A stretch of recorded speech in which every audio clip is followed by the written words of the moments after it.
Om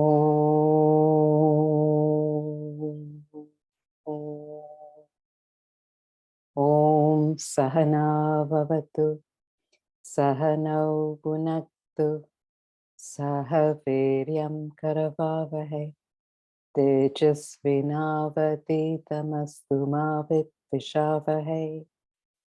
Om Shanti Shanti Shanti.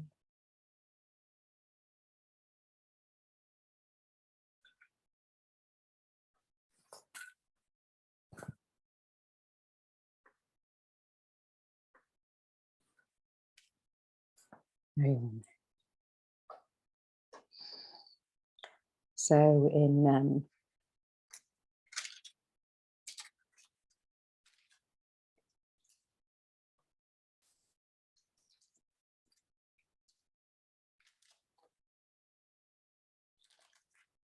in 14 he was talking about a divine illusion.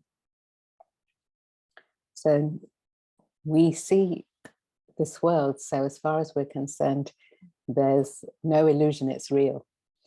But there's a suggestion, because of the fleeting nature of the world, it gives us a suspicion that nothing stays static, that there's a possibility this world is an illusion, a divine illusion, because in every aspect of this world, whether we perceive it or not, we want something permanent. And that permanent is, we attribute a name called Brahman, self, God, for want of a better word. So he's saying those who seek, in the 15th verse, he's putting forwards those who seek, those who are evildoers are just seeking the world. It's quite harsh, but really what it means is those who are just seeking their own self-interest. They're evildoers only because they remain stressed out. That's all that evil means, that you keep in stress. It doesn't mean we normally think of somebody as an evildoer when we point the finger outside at somebody else other than ourselves. But we got to remind ourselves that if there's something which is not positive, it's just because we're stressed out, because we're moving in the opposite direction towards our truth. So forget what everybody else is doing. We have to start with our own personal development with ourselves. Never mind about with everybody else. So there, those who are the evildoers, their wisdom is destroyed by the illusion, because one gets involved in the acquisition to enjoy only. There's nothing more to life but to acquire, to enjoy. And there's nothing wrong with acquiring, and there's nothing wrong with enjoying per se.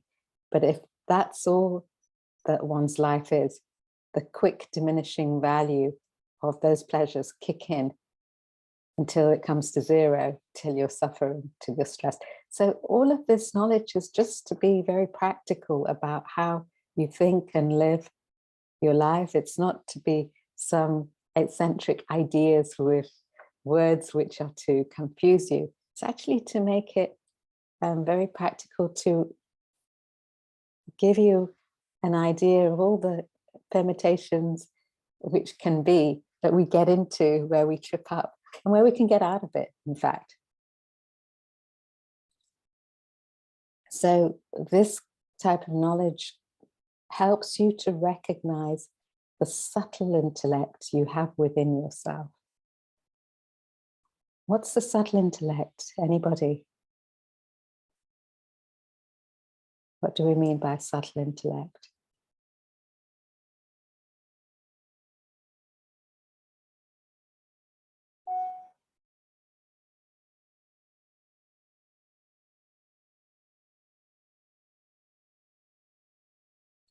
I'm glad I stopped because this is what it's all about. Who's going to take a guess? Chiranjeev, go ahead.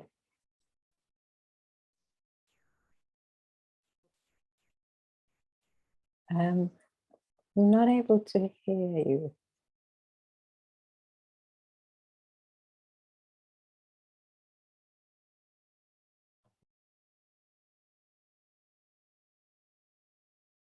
Meanwhile, Ash, would you like to give it a shot? We were just, subtle intellect plus internal. So subtle intellect, what's it looking at? Thank you. Anybody else wants to add to that? Ash, did you put your hand? I think. Oh, sorry. Who else is going to give something more to it?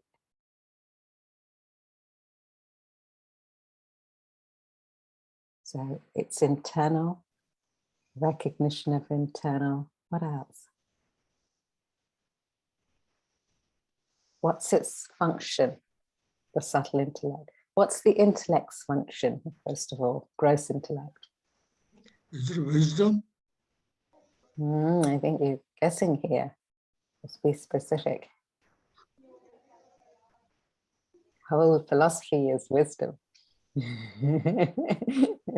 But not a bad shot. At least we offer. Babita? I'm not answering subtle intellect. I'm just, you asked a question that what is the function of intellect? I think it is to guide your mind, you know, keep it in the direction, in the right direction. Okay. Anybody, anything to add? What is subtle intellect? What is gross intellect? What is subtle intellect? What are their functions?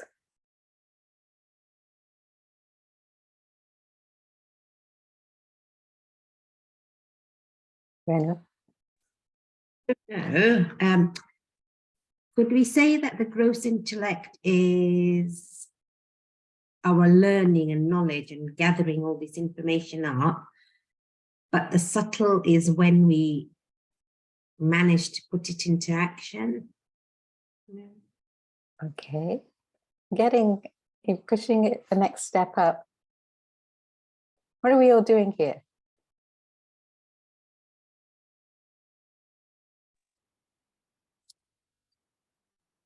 What are we, sort of information are we taking on board?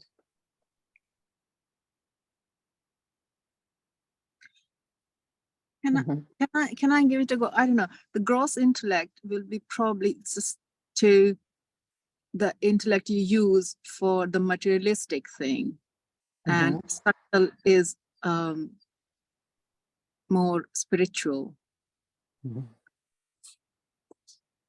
So Babita's moving on the right track. So does anybody want to add a bit more elaboration on what Babita's put forward? Sam?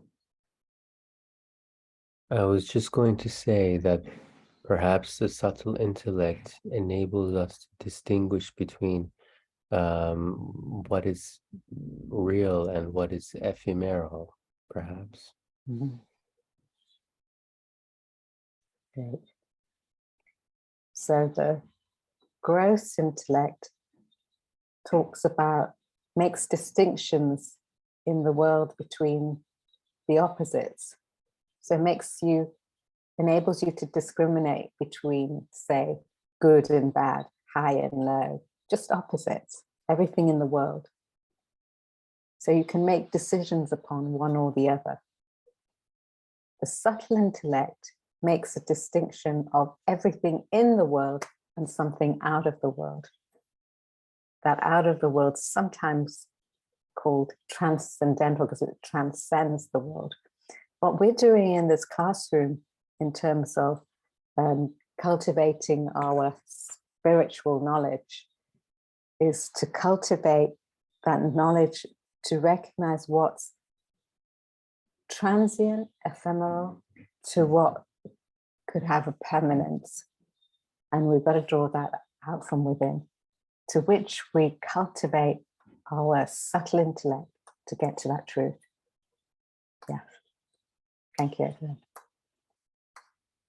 So the subtle intellect allows one to identify or pitch up a value of something which is universal, something which is said to be permanent, something out of the remit of this world.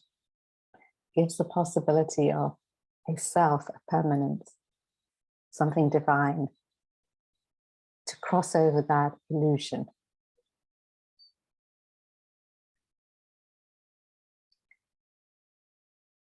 So all we're doing in our spiritual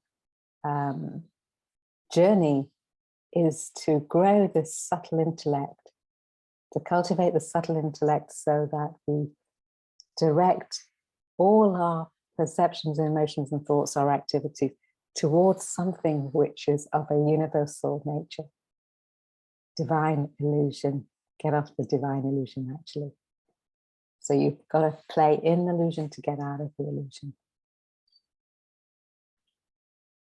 To destroy that stress. Tim. And just to make sure I've understood this distinction between gross and subtle. So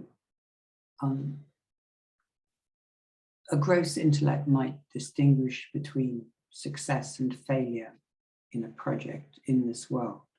And the subtle intellect looks at what is beyond success or failure. Yes.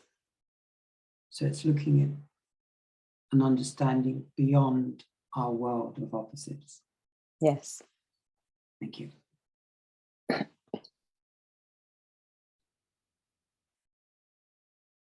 So gross, worldly, subtle, spiritual. So what is beyond success and failure? That's the knowledge we're learning about. Knowledge of the self. Not the knowledge of self to become that self. The knowledge is just helping us get there.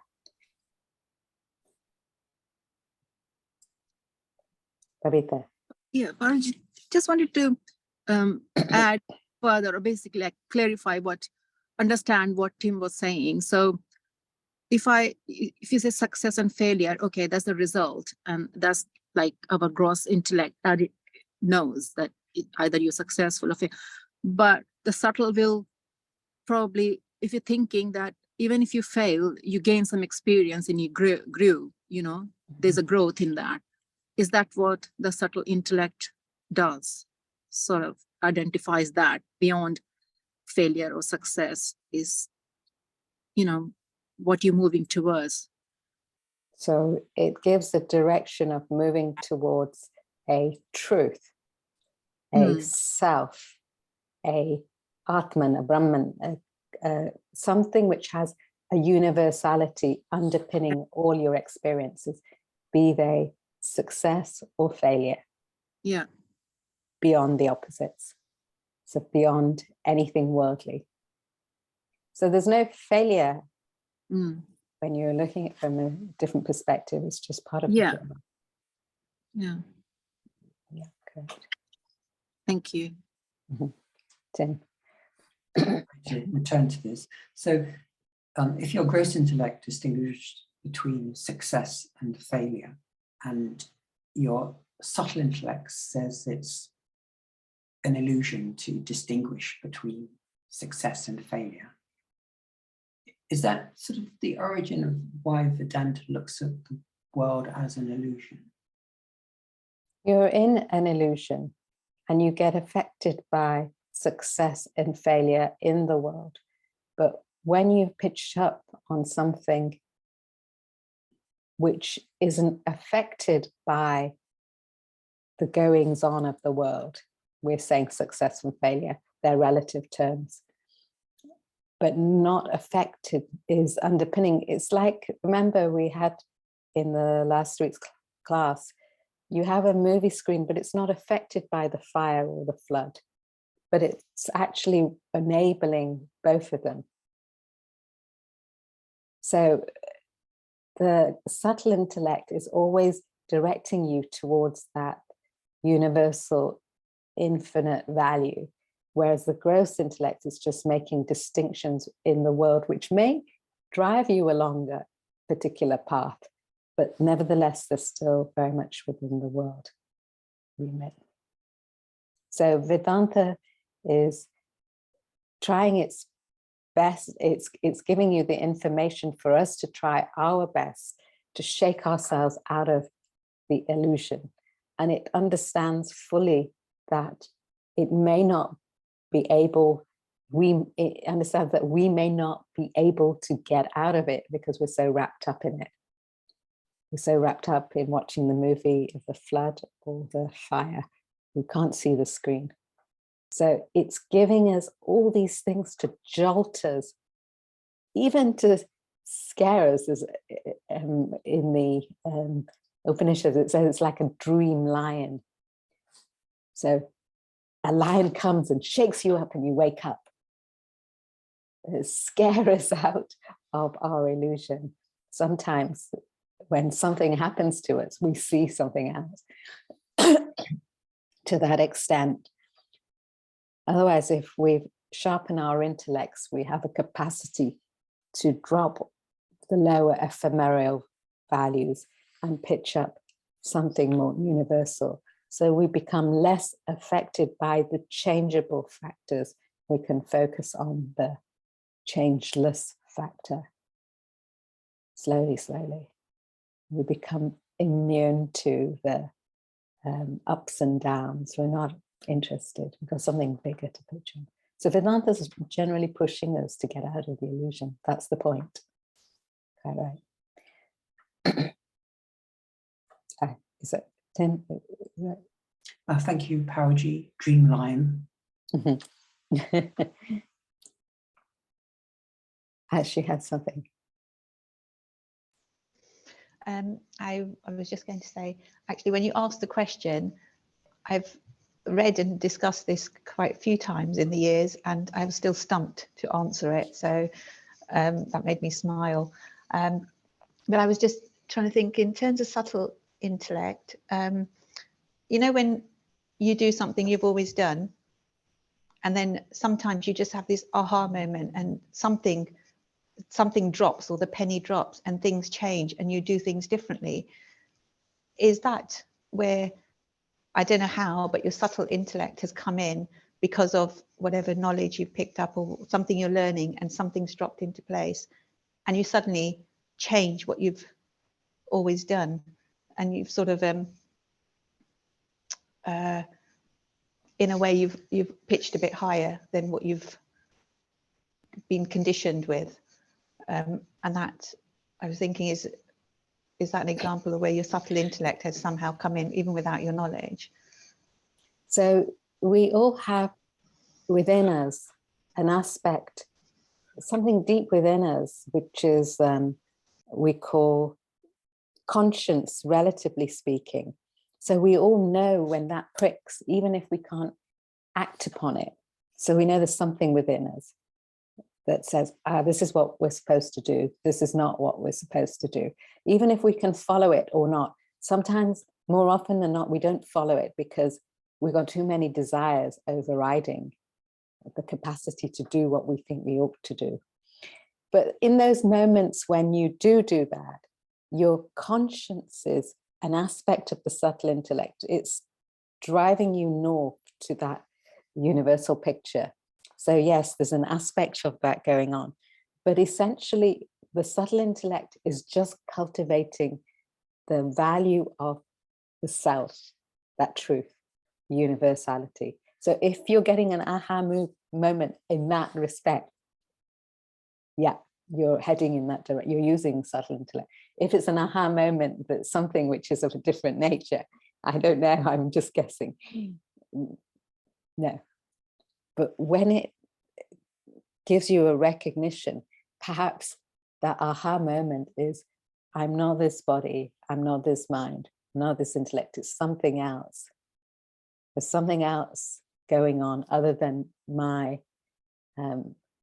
matter layers, physical body, mind, intellect, my perceptions or emotions, which are playing most of the time and overriding anything of any sense or truth. If it's something you get an inkling, you're driving your subtle intellect. It's not this, it's something else beyond this. That's why it says it's a divine illusion. You see it in the world sometimes, it's not that. So what it's trying to get us onto was we've made a solid movie of thought, perceptions, so solid that it's trying to break down that movie to see, can we pitch upon self, that underlying value, that truth, which is in all of us. So we don't make differentiations or segregations from one to another. We're all one and the same, Atman, Brahman, as it were. So when you start cultivating that universality, you'll get more about aha moments than less in that universality. So if that's what you mean, yes. So subtle intellect is to do with going north to your truth, the universality. Gross intellect is to do with everything in the world, the distinctions, the discriminations you make from good, bad, honor, dishonor, profit, loss, high, low, tall, short, that sort of thing. The opposites, you make a distinction between one and the other. And you can utilize that distinction if you grow your intellect to move you on your journey to refine it, either in the world and then getting that thought in your mind of something bigger, more consistently at the backdrop of your activities. It sharpens you up.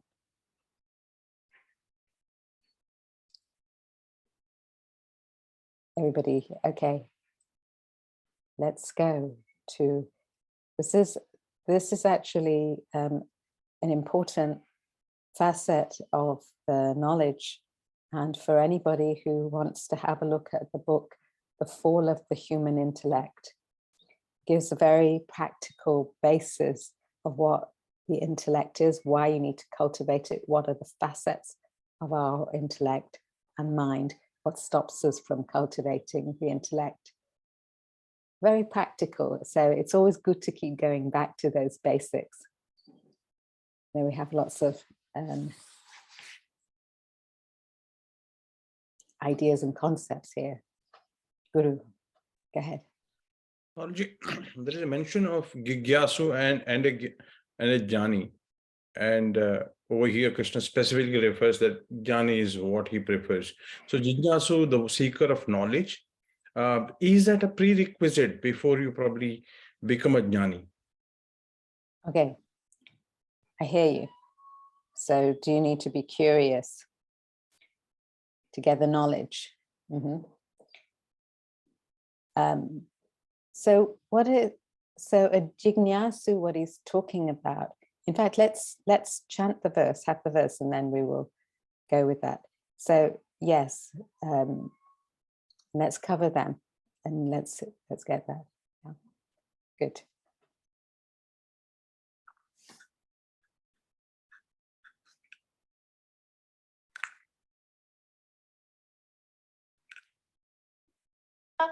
Chaturvidha bhajante mam jana sukritinarjuna arto jignyasurartharthi jnani cha bharatarshapha.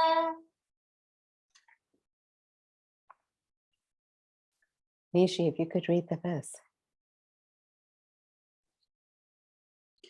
O Arjuna, 4 kinds of virtuous people worship me: the Artha, distressed; the Jignashu, seeker of knowledge; the Artharthi, seeker of wealth; and the Jnani, wise. O Bharatashava.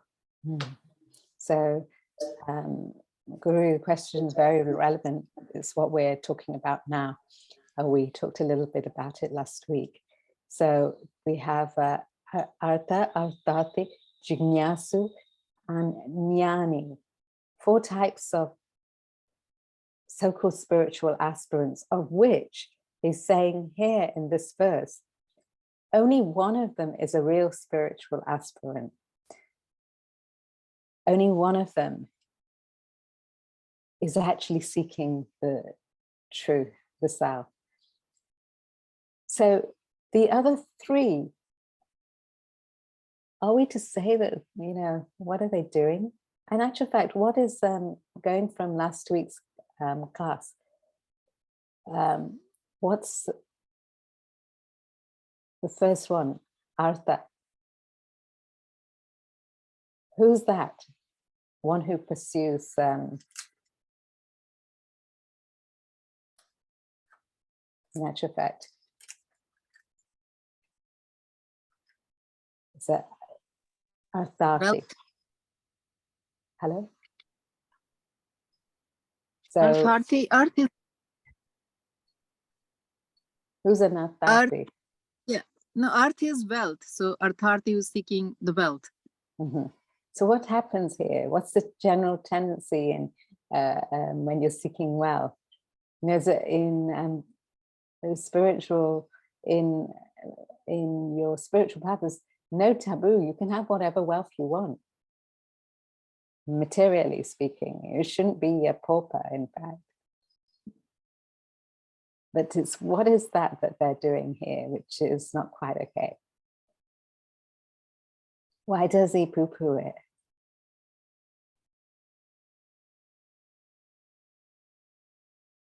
I think they seem to be stopping at that level. So they're not evolving beyond the earth, right? Beyond the artha, which is basically the worldly pleasures. I think they have not been able to grow their intellect for anything beyond that. So their definition of pleasure seems to stop really with the materialistic things, which is why I think it is artharthi. And there's the other one, which is called arthi. Arthi is basically in Sanskrit, which basically means arthi is the one who is in distress, the one who's in trouble. Yes. And they pray to God only to probably overcome their trouble. And again, the intellect probably doesn't really go to a stage beyond their day-to-day problems, the pain that they're suffering from. So good. So good. Dhamma, you had something too to add. Yeah, just to add that Arthati and Artha, they are still concerned about the small I. So then they move towards God to resolve the small I problems. So we've all got to solve the small I problems, but we've got not to get stuck with the small I, isn't it? We've got to picture the big self rather than small self. Yes. So to gain wealth, there's nothing wrong with gaining wealth, but it's for what purpose? It's all over the society. I remember the society I grew up in, we all during Diwali time, Chupra Pujan, Lakshmi Pujan, all's going on. Lakshmi as well, Chopra is books. So you do that puja hoping that the whole year will go well in your business or in your wealth. You'll get that wealth. So it's an end in itself. When something terrible happens to you, hopefully it's not then you think, oh my gosh, where's God? Where's God? Please save me. Solace, you want that solace. Rather than when something not so great happens to you, what's another way of looking at it?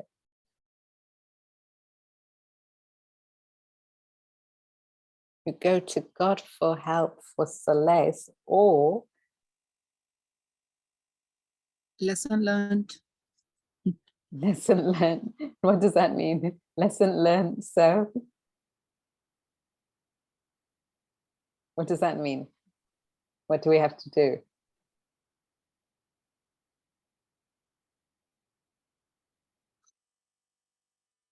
is the process of evolution. So not everything always go your way. Sometimes, things go wrong according to what you want, but at least you gain that knowledge, so you don't repeat your mistake. Mhm. So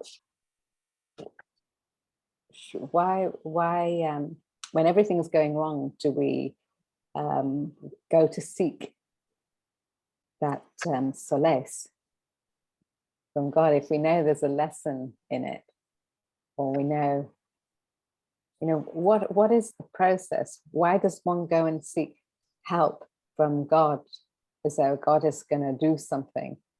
What is this God, etc., rather than, as Babita is saying, think about the lesson, or what can you do? What's in your power? Tim. You mentioned right at the beginning of class the definition of stress, and that you're not following your true path to the self. And so when things go wrong in your life, you're distressed and you go to God to ask, what is your true path? That's perhaps what the distressed are doing. Mm-hmm.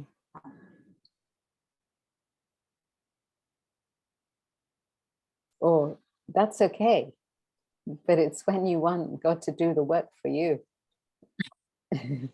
calm you, make it all right, give you this solace.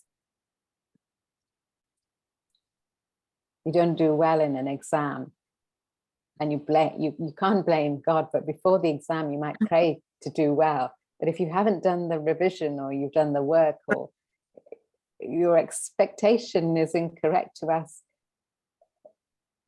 God or something to make you pass. Mm. You've got to do the work.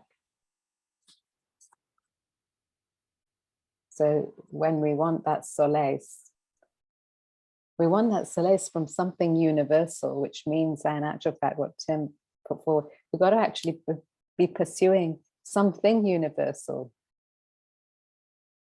to keep you away from that stress or distress.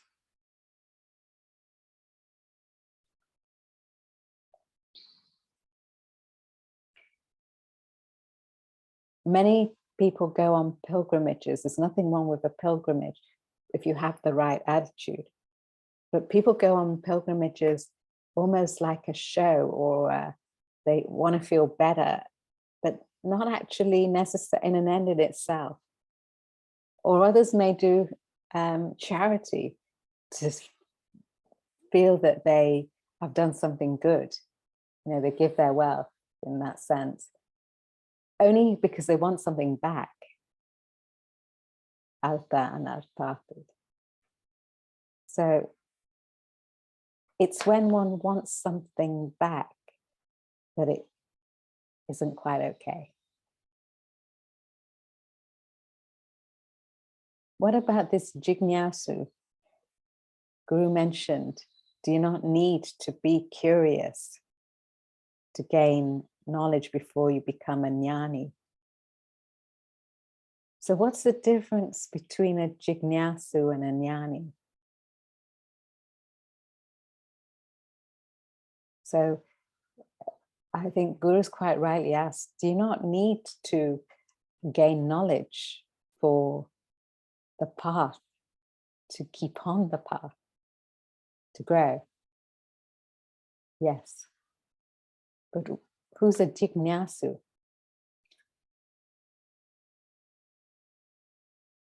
Nishi.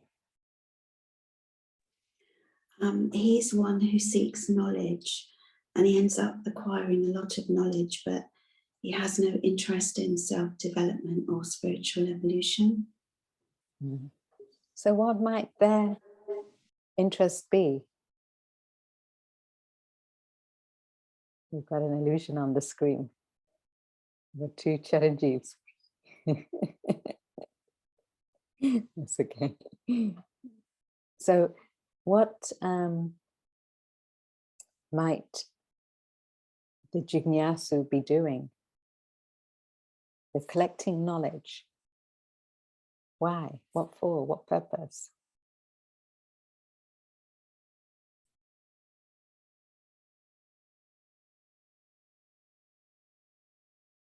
Okay.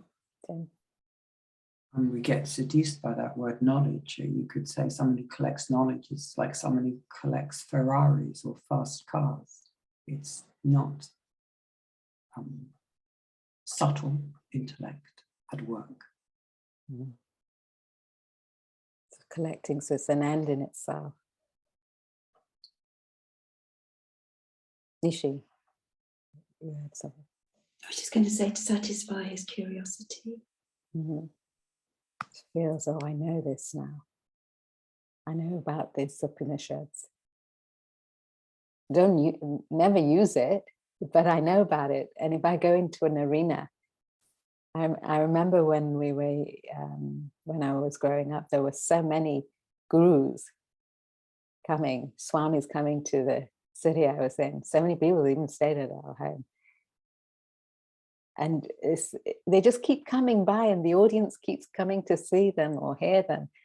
But it doesn't mean the audience is growing spiritually, but they keep coming in curiosity, collecting different Upanishads, different shlokas, different texts,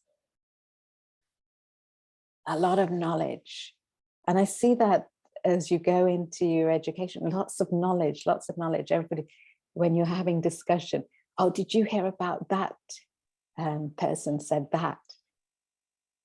Oh, then the trend goes on that. And then somebody slightly diverts it, then the trend goes on that.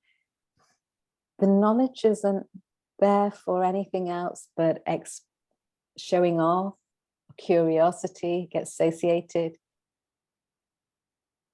But it's not being used for evolution. You can have that much knowledge if you really use it.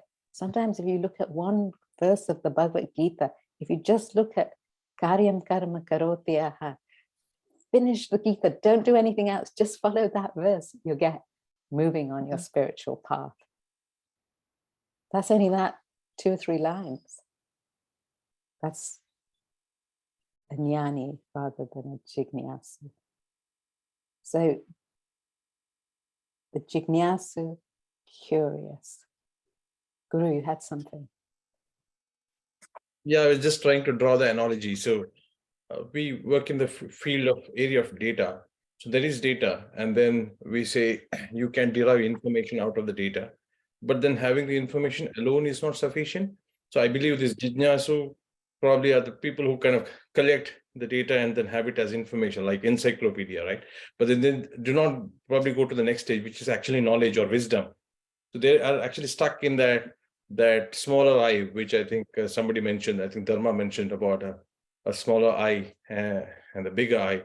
So I think they are still stuck in the smaller I, somewhere satisfying their own personal ego of having the information, being really a storehouse of all the information, but not really being able to use that for the higher knowledge.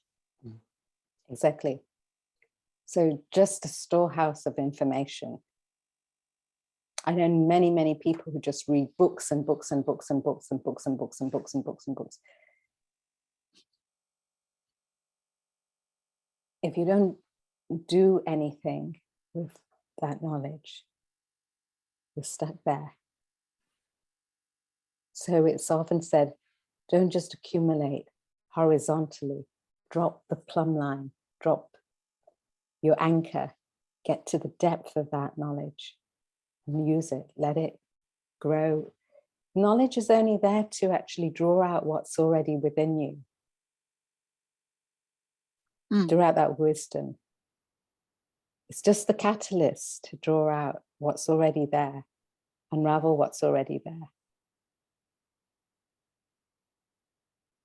You can have all the data in the computer. This is always one I always remember of Swamiji's examples that he gives. You can have all the data in the computer about the safety regulations of what you've got to do if there's a fire. But when you've read that information and there's a fire, if you run out of the building, then it's been useful to you. But the computer's just got the data within it, and it cannot run out of the building. So having collected all the data, it's of no avail to it. A jignasu is constantly collecting data, curious. It's not getting satiated. It will have, I've had it often, not often, a few occasions. People have come in the talks or the classes, they'll be asking you, now, do you know about Yoga Vishishta? We're studying something else. Or do you know about Patanjali Yoga? Or do you know about Mandukya? They're asking you questions that you know about, but you're not, that's not what you're discussing. You're discussing in our classroom here, well, reason why we're having conversation rather than just constantly lecturing. I thought to myself, for the last few weeks, all I've been doing is talking. You guys have got to do the work too. It's got to come out of you. Only then will it make the difference. Otherwise, you're collecting knowledge and doing nothing with it. It's really important to have that. So one doesn't just become a jignasu. Tim. And just finally, can you be a jnani without curiosity? A little curiosity. Yes, in the sense, when you hear the curiosity is directed in a worldly sense to just collect information, knowledge. A jnani may have never read any book, may not really be interested in the world, or maybe, it depends on what your vasana set is. They may have, you hear the Puranic story, the person's just got to focus on one thought, deity. So they don't have any other curiosities. They're satiated by the thought of, say, in the Puranic stories, Mirabai, who was just focused on one idol, Krishna. So she didn't have any other thoughts. She's not curious about anything else. That's it, the thought of truth. So in everything you see truth. But in our world of so many gadgets and so much information and so much artificial information, so much has been cultivated, we're not able to hold that one thought. So our mind keeps playing tricks of us with the senses. So that curiosity for everything and anything arises. Hence why in Hinduism, the pantheon of gods was put forward. So wherever our mind ran, we placed something divine. So we could latch up onto that. So you get back to that one truth, which is universal. So yes, but on the whole, because we have vasanas and we're in this world, the curiosity in the way you might use it in the English language is, in a positive, would be to have a curiosity about truth. But in the opposite, in terms of a jignasu, it's just curiosity to collect information rather than truth. It's just a collection. You can collect all the information about the truths of life, the knowledge of truth. But if you don't use it, it's just like we say, gold on a mule's back. It's invaluable, but it's of no use. So it's really about the curiosity of drawing that truth out and living it, becoming it. That's the perhaps the permitted curiosity. And if you already have that embedded in you, and you at that stage where you can focus, you have that devotion to something universal, then you see it in everything. So the curiosity is of a different nature. It's not just to collect, it's actually to inquire truth.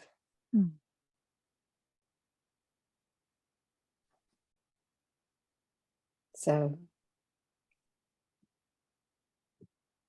it's to just reflect when you're pursuing your path. Which one are you falling into? What are you got to apita to? So here he's putting forward, a jnani is the only true seeker. A jnani has that curiosity to truth. Jnani is pursuing that knowledge to maneuver themselves, evolve. A jnani is cultivating the subtle intellect. You can use this knowledge for in the material world, and you'll be successful. But you're cultivating those values. Or you can use the world to actually, and all its commodities, to grow you to truth, to get to the truth. So whichever means, you've got to understand, one takes you to truth, one takes you away. So the knowledge is not an end in itself, it's a means to an end.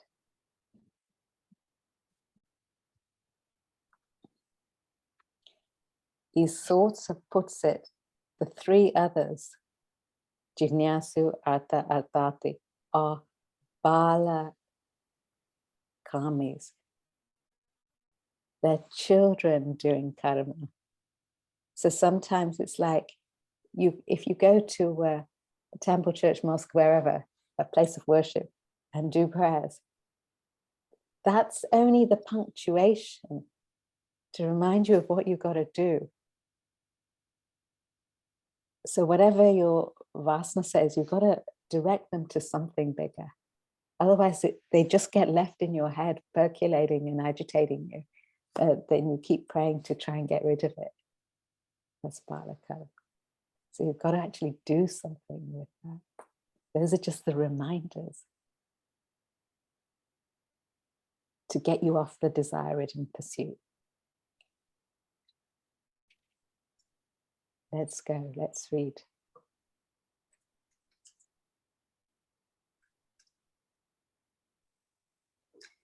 The preceding topic described the vicious who do not conceive or pursue Brahman.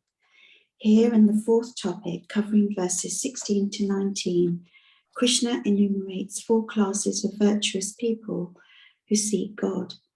Lovingly addressing his friend as Arjuna and Paradashapa, the Lord delivers a very valuable message to mankind in this verse, a masterly exposition of the different approaches to God. He reveals the limitations of the 3 popular approaches, while subtly encouraging the seeker to pursue the 4th, which alone will elevate him to spiritual enlightenment.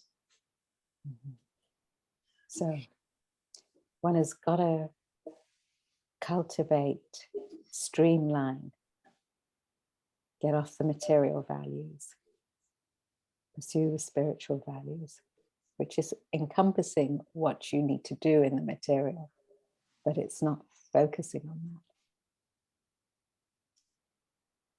So you've got to get off what you sometimes say, penny wise, pound foolish. Got to get off the pennies. Got to get onto the real thing. Let's read the next. Throughout the world, human beings fall under 2 broad categories, those who seek God and those who do not. Rare among the seekers of God are those who truly pursue and reach him. Others approach him merely to gain their selfish ends in this world. The classification of worshippers into 4 categories relates to the fruit that each seeks through his worship. They are Artarti, seeker of wealth, Artha, distressed, Jidnashu, seeker of knowledge, and Jnani, wise. The first 3 approach God to fulfill their physical, mental, and intellectual desires respectively. Their result-orientated worship sinks into mere self-interest. Their pursuit ends with achieving their limited goals in the name of religion. The fourth, the true seeker, engages himself in self-oblivious, non-utilitarian worship. He entertains no desire other than discovering his supreme self. Mm-hmm. So it's not utilitarian.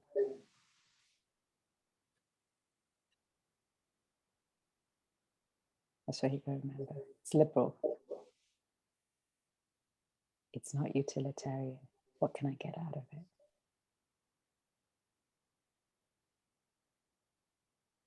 It's not for your own self-interest. So you got to, in your everyday, however you've been brought up, in the culture, the society you've been brought up, examine the things that you go and do and ask yourself, are they refining my vasanas? Am I refining my vasanas by doing this? Because we're actually hypnotized, our perceptions, emotions, and thoughts on this world rather than getting out of this world. So the refinement of vasanas is pulling you out of that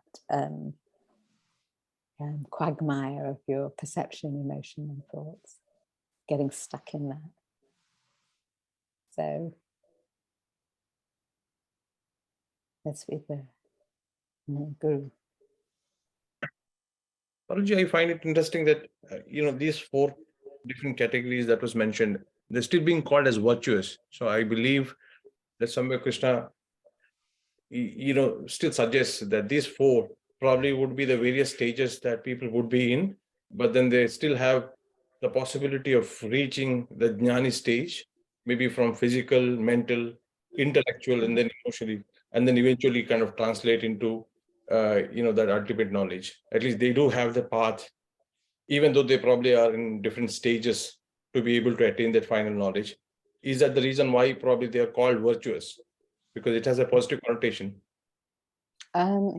Yeah, so virtuous in the sense that you've turned introverted, but not so virtuous that you want to gain something out of it for your interest.